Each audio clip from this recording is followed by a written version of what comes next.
Hi guys, and welcome to the latest video. As you can see from the title of the video, this video is about learning how to not be afraid to spend / waste money. Just over the weekend, in the past weekend, as many of you will know that watch the channel, Nick Hills and Andrea and the whole family came up and stayed with us, and we went boot sailing. And one of my pickups that I was quite excited about was this camera here. This is the Konica Minolta Big Mini 201. So that was a camera that I was quite excited about. The guy originally wanted £50, citing eBay prices.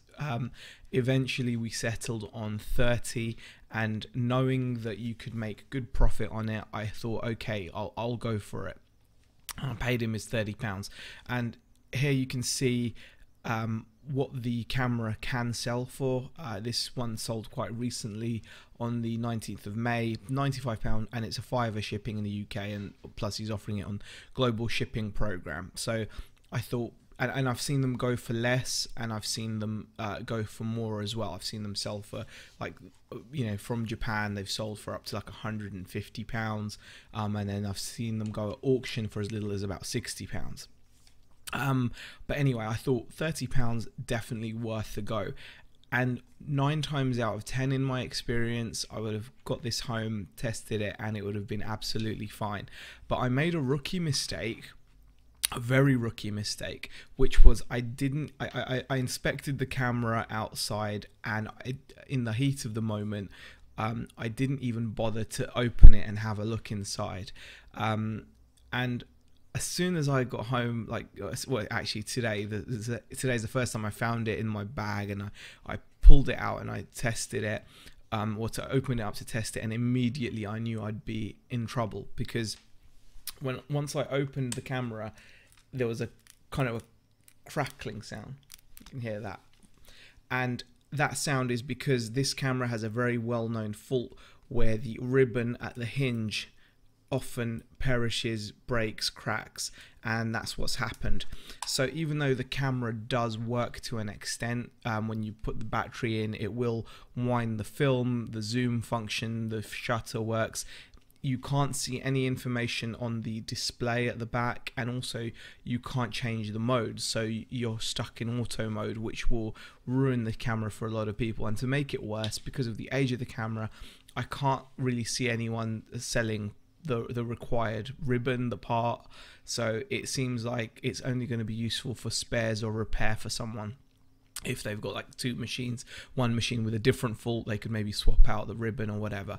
So it's basically a dud, and you know, I'll be lucky probably to get my £30 back. Chances are I'm probably going to lose out a little bit, but we'll see what happens. And you know, I wanted to share this with you because it does happen. I know I'm on the channel a lot saying, hey, I picked this up and I'm gonna make this great profit. And this was gonna be another one of those situations, because it would have sold pretty quickly. They don't come up that often, but it turns out that my money, my £30, it's a risk when you're out in the middle of a field and someone's pressuring you like that because they know the value of an item. And it would have been so easy for me to just have opened this in front of the guy, and then I would have seen that, he would have seen it, he would have heard the crackling sound that the ribbon's making where it's broken, and suddenly, you know, all the wind would have been, you know, blown from his sails, and he would not have been able to ask the money he was asking, and I would have gotten it a lot cheaper, or I obviously could have just walked away from it, because then at that point it would have been a case of whether I wanted to buy a camera with a fault, and I probably would have thought, no, screw it, I won't bother. But as it stands, I picked it up, spent my £30, but the point of this video is I'm not mad. I'm a bit disappointed, obviously, because I'm not going to make a profit. I'm going to be lucky to make my money back. But if I was afraid to pick up things like this, the amount of times I would have lost out in a big way would be unbearable to think about. I'm just going to chalk this down to bad luck / experience. Like I said, you know, the ribbon could have been intact and it could have had an internal fault. So whenever you're spending money, you're taking a chance. You really are taking a chance, because you're out in the middle of a field in a boot sale. You haven't necessarily got a way of testing the item, and that's why technically you can start arguing that boot sale sellers should be selling their items a lot less than eBay prices. And they do, and in a way this guy did. You know, the eBay price for this item is about £100 and he sold it to me for £30. That's not bad, is it? That's not terrible. It's just the risk you take with electronics.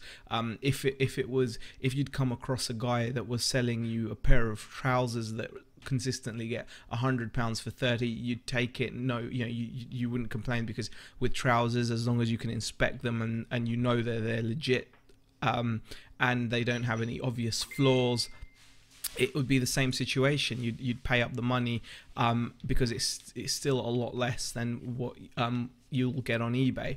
But anyway, I thought it was something cool to share, because, you know, sometimes you do get comments saying that, you know, we show, as YouTubers and resellers, we show the positive side of things, but I just wanted to put this out there that it's a bit of a negative, but it happens, and it shouldn't stop you from taking chances, because the bigger the chances you take, the bigger the risk, but the bigger the reward. That does hold true.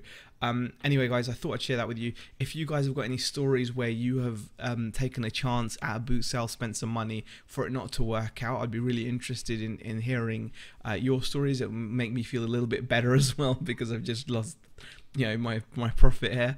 And it would be really cool to see those comments in the comment section. If you found the video interesting / useful, please hit the thumbs up button, and obviously you know, comment and subscribe for more videos, and I'll see you in the next one. Thank you for watching.